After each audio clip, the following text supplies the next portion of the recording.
प्यारे बच्चों, आज हम लोग फिनाल के गुण के विषय में पढ़ेंगे। कल तक आपने फिनाल की एसिडिटी हमने आपसे डिस्कस कर दिया था। ये एसिडिक क्यों होता है, एक स्पेशल प्रॉपर्टी जो फिनाल की सबसे इंपॉर्टेंट थी, हमने उसे आपको अलग से डिस्कस कर दिया था। आज हम लोग फिनाल के जनरल जो फिजिकल प्रॉपर्टीज होती हैं, भौतिक गुण होते हैं या रासायनिक गुण होते हैं, उनके विषय में पढ़ेंगे। तो बच्चों, सबसे पहले हम भौतिक गुण देख लेते हैं, फिजिकल प्रॉपर्टीज।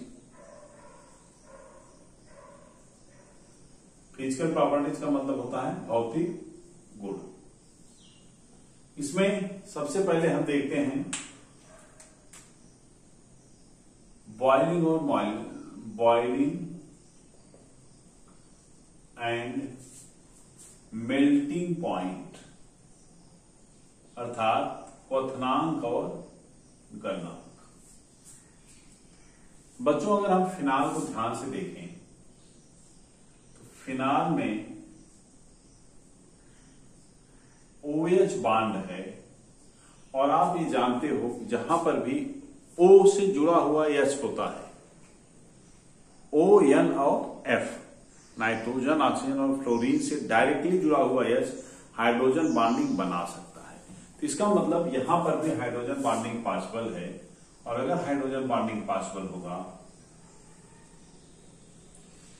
तो देखिए ये हो जाएगा OH। यहां पर slightly minus charge, plus charge, partial minus, partial plus charge होता है।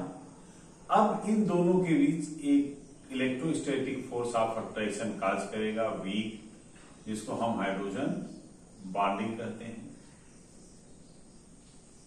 इसी तरह से सभी फिनाल के अणु एक दूसरे से जुड़ते जाते हैं, जिसके कारण इनके क्वथनांक व गलनांक, मेल्टिंग और बॉइलिंग पॉइंट जनरली समान संरचना के समान अणुभार वाले अन्य हैलोएरीन से अधिक होते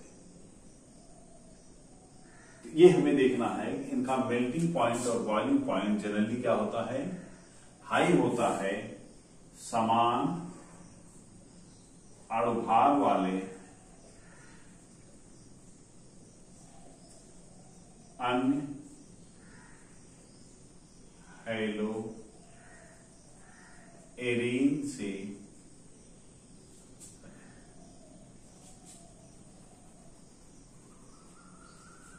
अन्य एरोमेटिक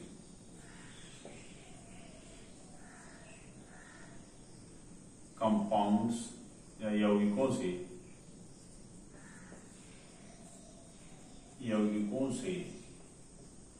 अधिक होता है। जैसे अगर हम देखें एरोमेटिक यौगिकों में, तो आप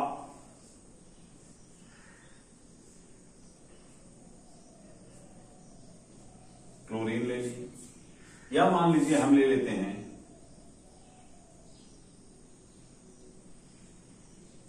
OHCH3, ortho methyl substituted phenol, और दूसरा हम ले लेते हैं OCH3।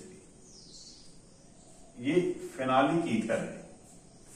दोनों के अणुभार समान होंगे, लेकिन अगर हम क्वथनांक और गलनांक देखेंगे, इसका ज्यादा होगा और ईथर का कम होगा।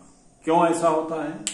क्योंकि यहां पर हाइड्रोजन बॉन्डिंग पॉसिबल है और यहां पर हाइड्रोजन बॉन्डिंग पॉसिबल नहीं है।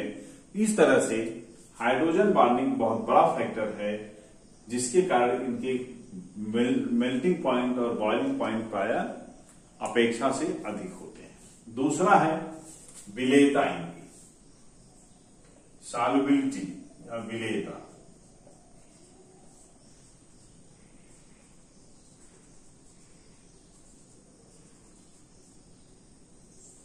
देखें, फिनाल में OH है, ये हाइड्रोजन बॉन्डिंग बना सकता है। हम यहां पर O ले लेते हैं OH, और अगर वाटर मॉलिक्यूल एक है, ये इसके साथ हाइड्रोजन बॉन्डिंग बना सकता है। और हम जानते हैं कि जल के साथ जितने भी यौगिक हाइड्रोजन बॉन्डिंग बना सकते हैं वो उसमें विलेय होते हैं। तो सामान्यतः फिनाल को भी विलेय होना चाहिए, लेकिन फिनाल जो होता है बच्चों, ये अल्प विलेय होता है। हमने देखा था एथेनॉल, मेथेनॉल या इस तरह के जो प्राथमिक एल्कोहल्स थे वो जल में पूर्णतया विलेय थे, लेकिन फिनाल जो होता है ये अल्प विलेय होता है। क्यों अल्प विलेय होता है? उसका कारण है कि इसमें जो रिंग होती है एरोमेटिक, इसका आकार बहुत बड़ा होता है और यह रिंग नॉन पोलर होती है, अध्रुवीय होती है, अध्रुवीय। और आप जानते हैं विलेयता के लिए लाइक डिजॉल्व, लाइक ध्रुवीय विलायकों में, यानी जैसे जल है इसमें ध्रुवीय यौगिक विलेय होंगे। तो यहां पर OH के नाते जहां पर ध्रुवता है, ये जल में विलेय होता है, हाइड्रोजन बॉन्डिंग है इसलिए जल में विलेय होता है, लेकिन इसका पूरा का पूरा श्रेय OH बांड को है। ये बांड विलेयता को घटाता है, चूंकि इसका आकार काफी बड़ा होता है।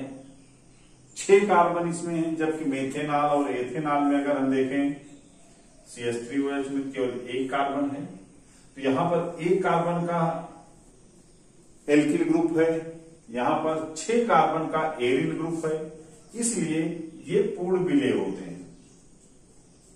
मेथेनॉल पूर्ण विलेय होता है जल में, लेकिन फिनाल बहुत ही कम विलेय होता है, अल्प विलेय होता है, क्योंकि आघूलनशील हिस्सा काफी बड़ा होता है। तो इस तरह से हमने क्वथनांक, गलनांक और विलेयता के विषय में देखा। अब हम लोग फिनाल के रासायनिक गुण के विषय में देखेंगे।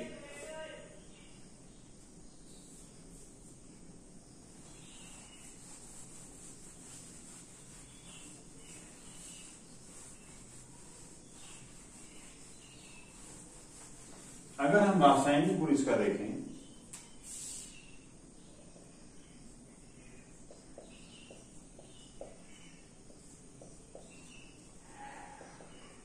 बच्चों सबसे पहले हमें यह देखना है कि फिनाल में जो रासायनिक क्रियाएं होती हैं वो किस आधार पर होती हैं। तो देखिए, अगर हम फिनाल की संरचना देखें, इसमें जो अभिक्रिया के बिंदु हैं, अभिक्रिया की साइड्स हैं, अभिक्रिया जहां से संभव है जिन बांडों के टूटने से, उसमें सबसे पहले है OH बांड के विदलन से, यानी OH बांड की अभिक्रियाएं, इसके रिएक्शन। दूसरा, अगर ये कार्बन और ऑक्सीजन बांड ये ब्रेक हो, यानी COH बांड, इस बांड के विदलन से, ब्रेकिंग से जो रिएक्शन होंगे वो होंगे। तीसरा है, तो हम लोग देखते हैं तीसरी अभिक्रियाएं बेंजीन रिंग की अभिक्रिया होती है। यहां पर जो बेंजीन रिंग है, इससे संबंधित जो क्रियाएं होती हैं उनको हम देखेंगे। सबसे पहले हम लोग देखते हैं OH आबंध की, या OH बांड जो होता है इससे संबंधित क्रियाएं।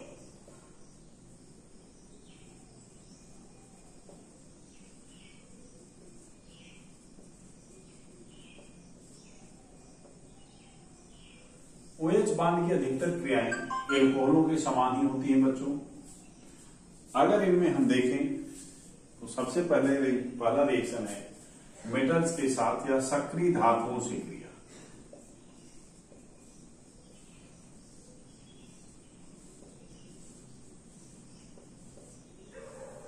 सक्रिय धातुओं का मतलब क्या होता है?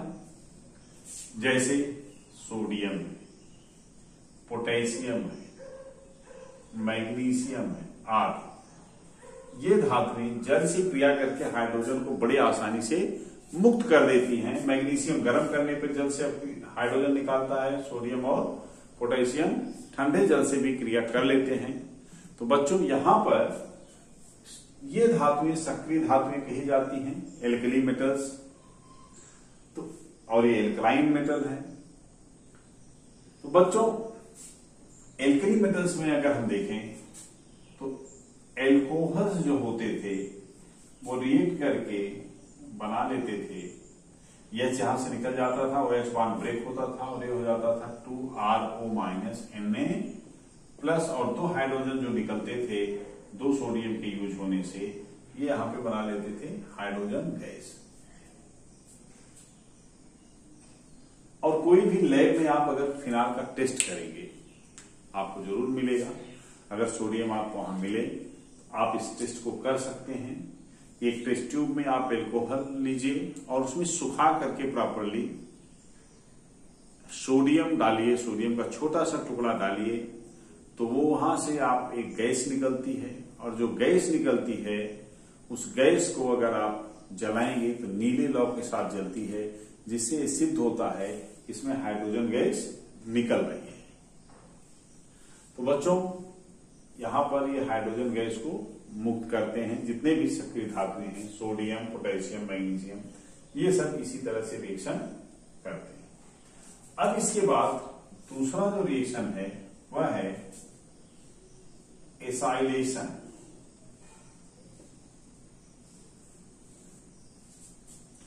एसाइलेशन क्या है इसे हमें देखना है। एसाइल ग्रुप क्या होता है सबसे पहले याद देखिए। इसको समझने के लिए आपको ये देखना है RCOOH एसिड है। जब RCOH में H को हम हैलोजन से रिप्लेस कर देंगे OH को, ये बन जाएगा RCOCl। इसको हम एसिड हैलाइड करते हैं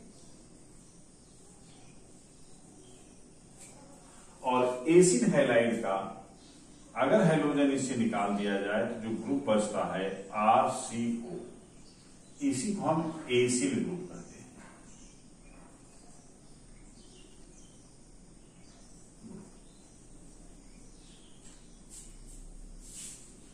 तो एसिड ग्रुप को अगर हम RCO को इसमें जोड़ दें तो इसी मेथड को, इसी प्रोसेस को हम एसाइलेशन कहते हैं। एसाइलेशन क्या है? ऐड करना। जैसे हाइड्रेशन का मतलब वाटर जोड़ना, हाइड्रोजनेशन का मतलब हाइड्रोजन जोड़ना, उसी तरह से एसाइलेशन का मतलब एसाइल ग्रुप को जोड़ना। एसाइल ग्रुप क्या है? RCO। लेकिन इनको जोड़ने के लिए हम एसिड हैलाइड्स का प्रयोग करते हैं। अगर हम फिनाल का रिएक्शन, फिनाल हम इस तरह से लिख लेते हैं,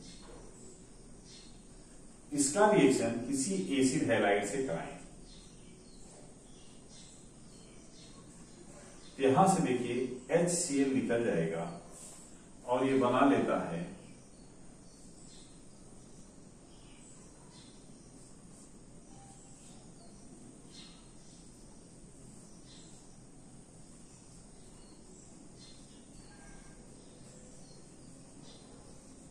इस तरह से। हम देख रहे हैं एसाइल ग्रुप इसमें क्या है?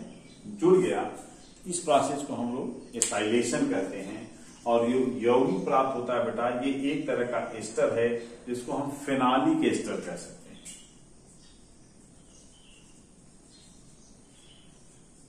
एस्टर है, हमें प्राप्त हो जाता है। तो आप देखिए जिस तरह से एसाइलेशन आपने देखा है, सेम उसी तरह से बेंजोइलेशन भी होता है। लेकिन ये जो रिएक्शंस होते हैं ये पोलर सॉल्यूशन में नहीं हो सकते, इसीलिए नॉन पोलर सॉल्यूशन हम लेते हैं, जैसे पिरीडीन। वहां पर इस सॉल्यूशन, इस प्रक्रिया को हम करा सकते हैं। अब नेक्स्ट है बेंजोइलेशन। बेंजोइलेशन देखिए क्या होता है।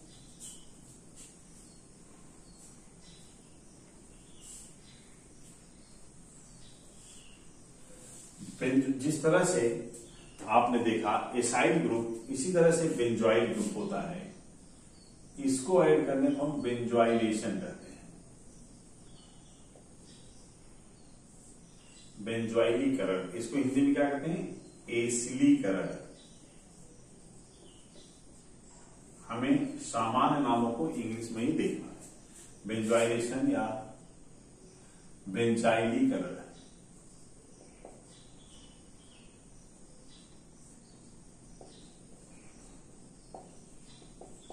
इसमें हम बेंजोइल ग्रुप जोड़ते हैं।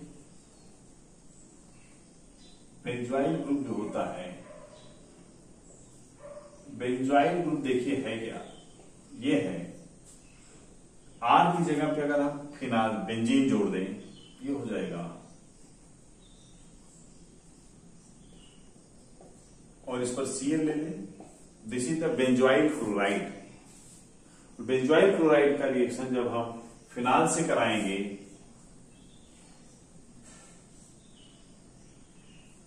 This is phenol plus Cl, C double bond O,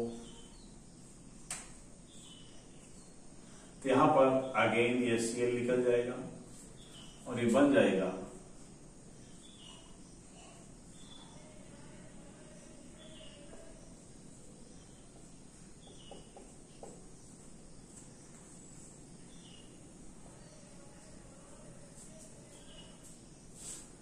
benzoyl Easter हो जाता है बेटा।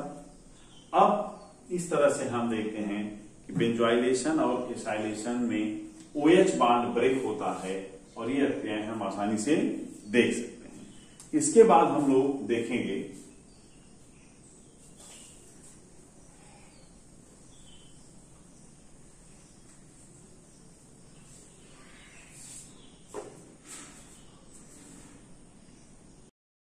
अब हम लोग बच्चों एक तीसरा एग्जांपल लेते हैं एल्काइलेशन का, जिसको एल्कली कर देता है।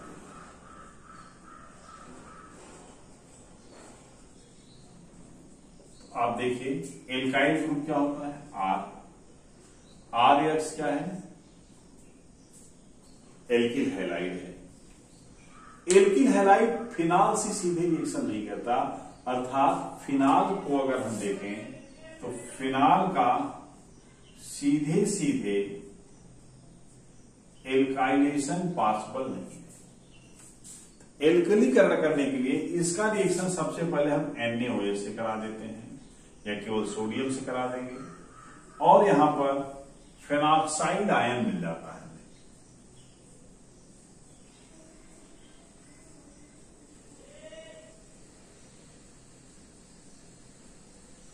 फेनॉक्साइड, सोडियम फेनॉक्साइड जो होता है, सोडियम फेनॉक्साइड एक्चुअली रिएक्ट करता है बहुत ही आसानी से आर्यक से, और ये आर्यक से रिएक्ट करके एल्काइलेशन शो करता है।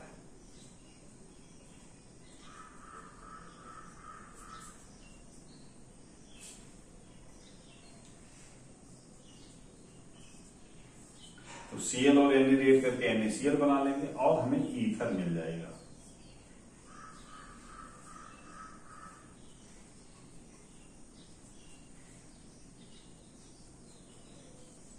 इस तरह से हम देखते हैं मेथॉक्सी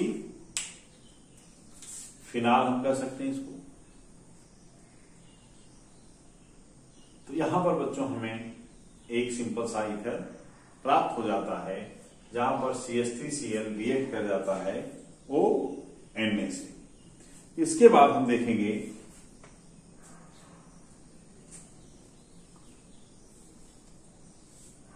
कुछ ऐसे गुण हैं जिसमें OH बांड ब्रेक होता है, यानी पूरा का पूरा OH ब्रेक हो जाता है यहां से। इस तरह से इन रिएक्शंस को अगर हम देखें तो रिएक्शन है पहला अमोनिया के साथ रिएक्शन, अमोनिया के साथ अभिक्रिया।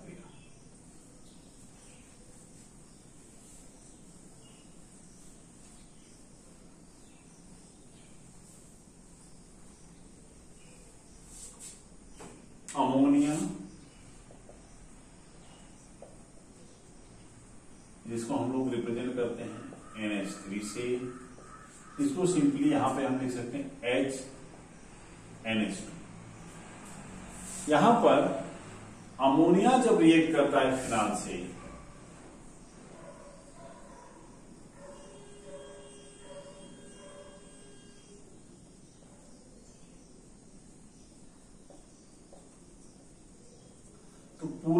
पूरा OH बॉन्ड H से रिएक्ट करता है और NH3 बना लेता है, हमें एनिलीन प्राप्त हो जाती है।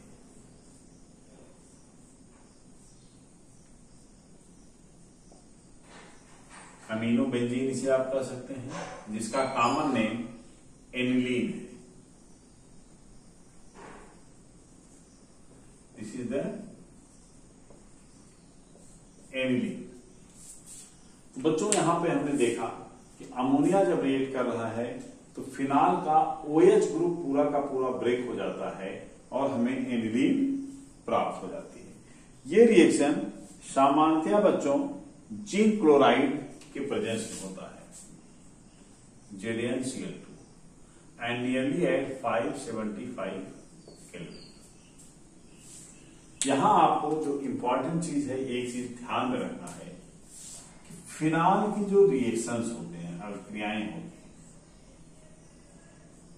उसमें OH बॉन्ड बहुत सक्रिय होता है, लेकिन CO बॉन्ड जो होता है, ये बॉन्ड ये कम क्रियाशील होता है। इसका रीजन क्या है? क्रिया करता है ऐसा नहीं करता है, लेकिन कम क्रियाशील होता है। इसका रीजन ये है कि यहां पर आपने देखा था फिनाल रेजोनेंस अनुनाद के द्वारा डबल बॉन्ड कैरेक्टर डेवलप कर लेता है। जैसा कि आपने देखा था, अगर हम फिनाल को देखें,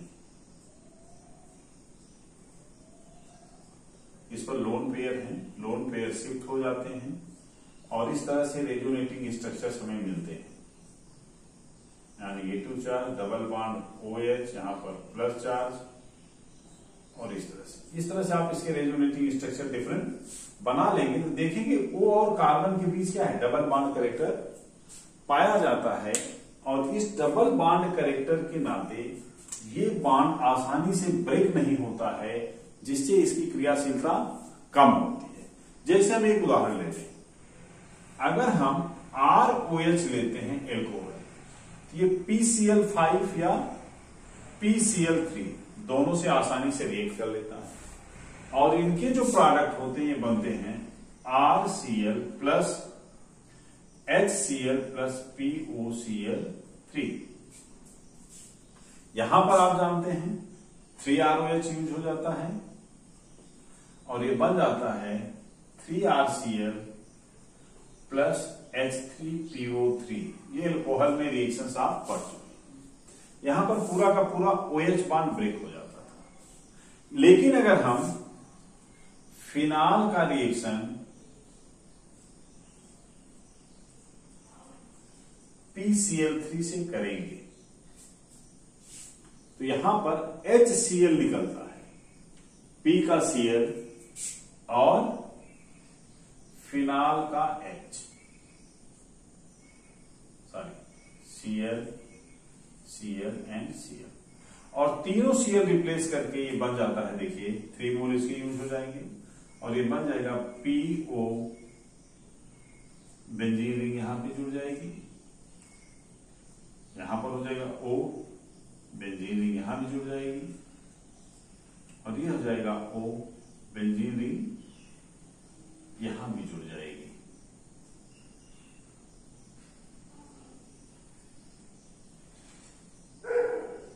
और यहां पर 3 HCl मॉलिक्यूल निकल जाएंगे। अगर हम यहां पे देखें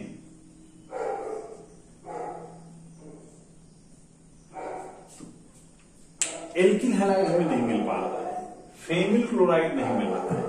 ज्यादातर ये फास्फोरस के एस्टर हम कर सकते हैं या फास्फोरस फेनोलेट कर सकते हैं, इनको फिनोलेट्स जैसे एसीटेट होता है, तो फास्फोरस के साल्ट मिलते हैं और यहां पर हमें RCl नहीं मिलता। लेकिन अगर हम PCl5 लेंगे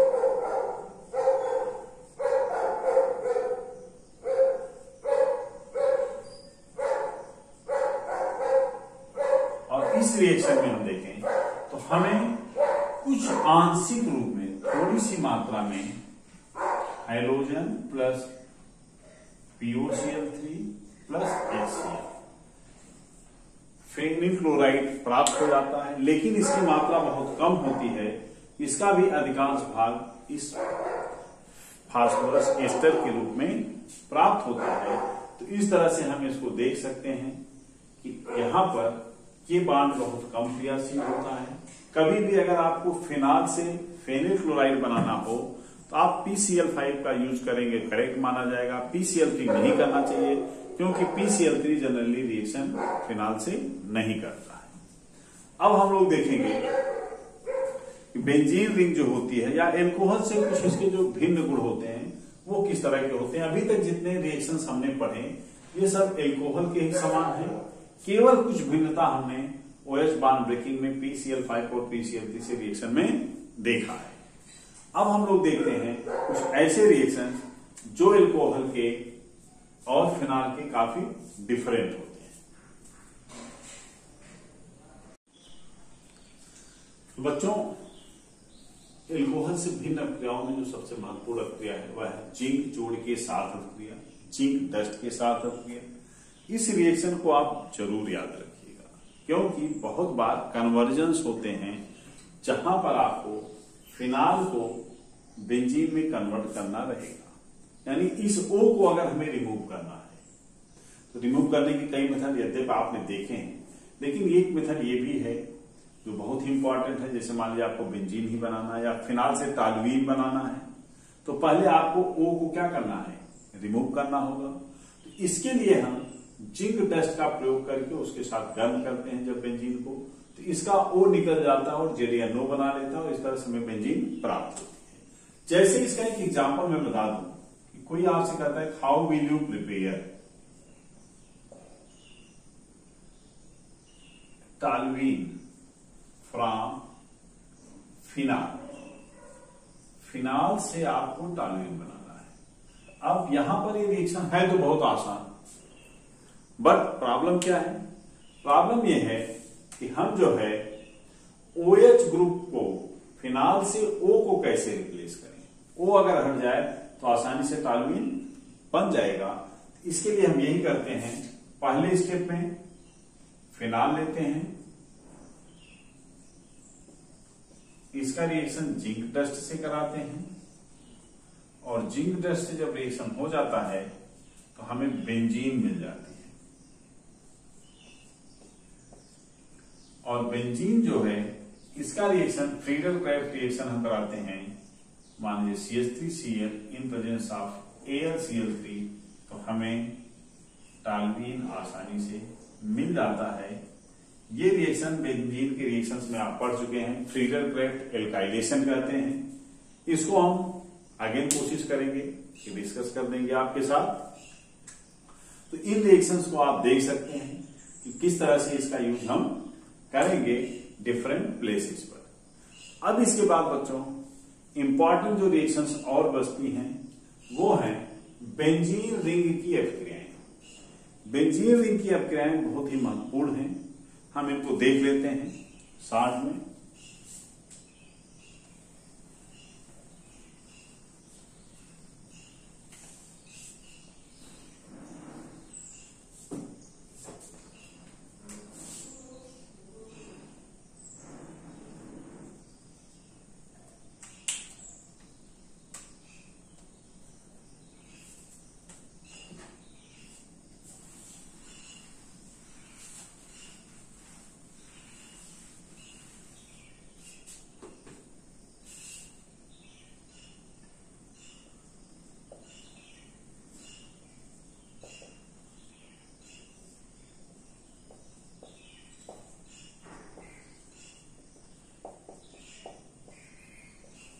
देखिए, दिस इज द फिनाल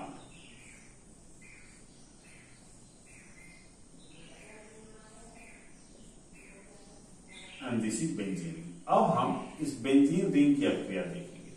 तो आप जानते हैं बेंजीन रिंग में सबसे पहली चीज तो इलेक्ट्रोफिलिक सब्स्टिट्यूशन रिएक्शंस होते हैं। इलेक्ट्रोफिलिक सब्स्टिट्यूशन,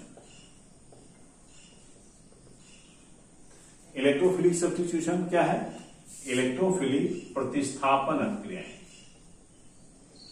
प्रतिस्थापन अभिक्रियाएं ये होती है। जिसमें बेंजीन रिंग का कोई भी एक हाइड्रोजन रिप्लेस कर दिया जाता है किसी इलेक्ट्रोफाइल के द्वारा। जैसे हम अगर देखें,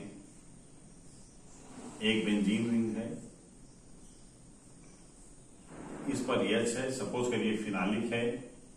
अगर इसका रिएक्शन हम किसी इलेक्ट्रोफाइल से कराते हैं, कुछ कंडीशंस हो सकती हैं, तो यहां पर ये इलेक्ट्रोफाइल अगर इस H को रिप्लेस कर देता है और इसकी जगह पे खुद आके जुड़ जाए,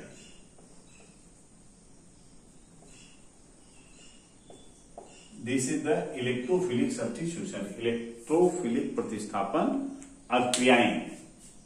अब इलेक्ट्रोफिलिक प्रतिस्थापन अभिक्रियाएं, अगर ये फिनाल नहीं होता तो भी होता है, अगर यहां पर फिनाल है तो भी होगा, लेकिन यहां पर फिनाल में OH ग्रुप जो होता है, इसका इफेक्ट क्या होगा इलेक्ट्रोफिलिक प्रतिस्थापन अभिक्रिया पर, यह बहुत ही इंपॉर्टेंट है बच्चों।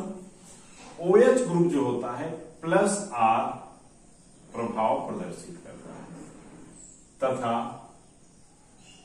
-I प्रभाव। इंडक्टिव इफेक्ट इसका ऋणात्मक होता है, लेकिन अनुनाद प्रभाव धनात्मक होता है। अनुनाद प्रभाव इसका बहुत प्रभावी होता है, ये वीक होता है, ये प्रबल होता है और ये दुर्बल होता है, इसीलिए इसका इफेक्ट नेग्लिजिबल हो जाता है और मेन प्रभाव, मूल प्रभाव जो होता है वो R का +R प्रभाव है, यानी जिसको हम अनुनाद प्रभाव कहते हैं। यहां पर R is not for radical, हम M लिख देते हैं। मेजोमेरिक इफेक्ट या अनुनाद प्रभाव को +R कहते हैं, उसी को हम +M भी कहते हैं, मेजोमेरिक प्रभाव। यहां पर इसका जो अनुनाद प्रभाव या मेजोमेरिक प्रभाव है ये प्रबल होता है, जिसके कारण OH ग्रुप जो है ये इस बेंजीन रिंग के साथ इन्वॉल्व होकर के इस पर +M प्रभाव डालता है। और आप जानते हैं कि +M प्रभाव वाले जितने भी समूह होते हैं ये सक्रिय एक्टिवेटिंग ग्रुप कहे जाते हैं। एक्टिवेटिंग ग्रुप यानी सक्रियता बढ़ाने वाले समूह। जितने भी प्लस होंगे, और प्लस का मतलब क्या है, ERG, इलेक्ट्रॉन रिलीजिंग ग्रुप। हमने आपको लास्ट टर्म पे ही अभी बताया था कि ERG क्या होते हैं और EWG क्या होते हैं। तो जितने ERG होते हैं उसमें OH ग्रुप भी है और ये एक्टिवेटिंग ग्रुप होते हैं जो बेंजीन रिंग की सक्रियता को बढ़ा देते हैं। यानी अगर फिनाल में इलेक्ट्रोफिलिक प्रतिस्थापन अभिक्रिया होगी तो ये बेंजीन से ज्यादा तेज होगी। और दूसरा, ये अर्थो पैरा डायरेक्टिंग है, अर्थात अगर इसमें इलेक्ट्रोफाइल आएगा तो या तो अर्थो समूह पे जुड़ेगा या पैरा पर, मेटा पर नहीं जुड़ेगा। तो फिनाल में जब भी इलेक्ट्रोफिलिक प्रतिस्थापन अभिक्रियाएं होंगी तो वो बेंजीन से तेज होंगी और आने वाला इलेक्ट्रोफाइल या तो अर्थो समूह पर, अर्थो पोजीशन पर जाएगा या तो पैरा पोजीशन पे जाएगा, वह और किसी अन्य पोजीशन पर नहीं जाएगा, मेटा पोजीशन पे नहीं जा सकता है। अब बच्चों इसका हम एक एग्जांपल देख लेते हैं। इस तरह से, जैसे मान लीजिए हमने फिनाल लिया, इसका रिएक्शन किसी भी एक इलेक्ट्रोफाइल से कराते हैं तो प्रोडक्ट हमें क्या मिलेगा,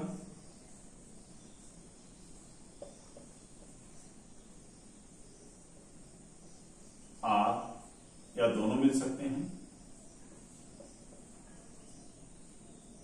इस तरह से अर्थो या पैरा प्रोडक्ट हमें मिलेंगे और ये बेंजीन से ज्यादा प्रबल होगा, इसकी क्रियाशीलता बेंजीन से ज्यादा होगी, तो हम ये कह सकते हैं कि फिनाल एक एक्टिवेटिंग ग्रुप है। अब हम कुछ इलेक्ट्रोफिलिक सब्स्टिट्यूशन रिएक्शंस को विशेष रूप में देख लेते हैं। तो सबसे पहले हम लोग बच्चों देखते हैं हाइड्रोजनीकरण, फिनाल का हाइड्रोजनीकरण यानी एडिशन ऑफ हाइड्रोजन। देखिए सामान्यतः हाइड्रोजन को अगर हम जोड़ना चाहें, ऐड करें, तो हाइड्रोजन किसी न किसी हाइड्रोजन कैरियर यानी FeCl3, ZnCl2 इन्हें हाइड्रोजन वाहक या हाइड्रोजन कैरियर कहते हैं, या हाइड्रोजन कैरियर इंग्लिश में कहते हैं। इनकी उपस्थिति में ही क्रिया होती है और बेंजीन रिंग में आसानी से हाइड्रोजन जुड़ जाता है। लेकिन फिनाल इसको इतना क्रियाशील कर देता है बेंजीन रिंग को, यहां पर हमें किसी भी उत्प्रेरक की जरूरत नहीं पड़ती और सिंपली अगर हम Br2 का रिएक्शन एक्वस मीडिया में करें तो न सिर्फ Br इससे रिएक्ट करता बल्कि जितने भी अर्थो पैरा पोजीशन हैं प्राय इन पर ये प्रतिस्थापित हो जाता है। इसीलिए हमें पॉली हाइड्रोजन व्युत्पन्न मिलते हैं। क्या मिलते हैं? पॉली हाइड्रोजन व्युत्पन्न या पॉली हाइड्रोजन डेरिवेटिव मिल जाते हैं। जैसे ब्रोमीन से रिएक्शन अगर आप कराते हैं तो OH जितने भी अर्थो और पैरा पोजीशन है यहां पर Br मिलेगा, यहां Br मिलेगा और यहां पर Br। तो पॉली हाइड्रोजनेटेड फिनाल हमें मिलता है जिसका नाम, अब इसका नाम क्या होगा? इसको अगर 1 मान दें 2 3 4 5 6 तो हम कह सकते हैं 2 4 6 ट्राई ब्रोमो फिनाल। इस तरह से हमें 2 4 6 ट्राई ब्रोमो फिनाल प्राप्त हो जाता है। अब बच्चों अगर हमें मोनो ब्रोमो फिनाल बनाना है तो हम कैसे बनाएंगे? देखिए यहां पर एक चीज बहुत जरूरी है आपको समझना कि फिनाल इतना सक्रिय क्यों हो जाता है कि सामान्य स्थिति में भी ये ट्राइब्रोमोफिनाल दे रहा है बिना किसी हेलोजन कैरियर के। उसका रीजन ये है कि वास्तव में जलीय माध्यम में, एक्वस माध्यम में फिनाल जो होता है ये थोड़ा सा आयोनाइज होकर फिनॉक्साइड आयन में कन्वर्ट हो जाता है, फिनॉक्साइड आयन में। इसमें जलीय रूप में फिनाल फिनॉक्साइड आयन के रूप में प्राय पाया जाता है और जो फिनॉक्साइड आयन है इसकी क्रियाशीलता फिनाल से बहुत ज्यादा है। इसीलिए जलीय माध्यम में जब भी क्रिया होती है तो हमें पॉलीहाइड्रोजिनेटेड बेंजीन प्राप्त होती है। लेकिन अगर यही क्रिया हम कार्बनिक विलायक में किसी कर दें जो अध्रुवीय होता है, जैसे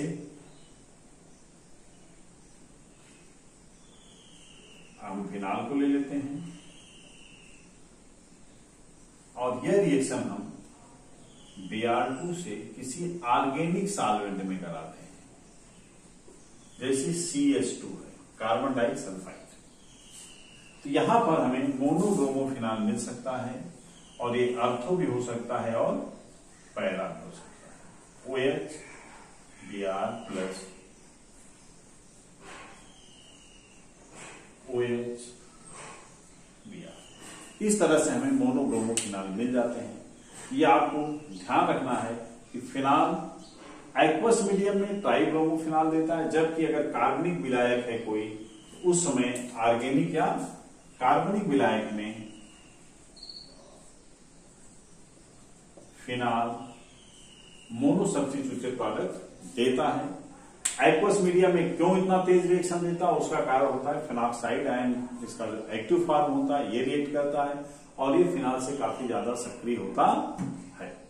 तो बच्चों आज हम इतना ही देखते हैं। कुछ इलेक्ट्रोफिलिक रिएक्शंस कल हम देखेंगे नेक्स्ट लेक्चर में, और रिंग की कुछ और स्पेसिफिक रिएक्शंस हैं उन्हें हम नेक्स्ट टर्न पे देखेंगे। आज के लिए इतना ही, धन्यवाद।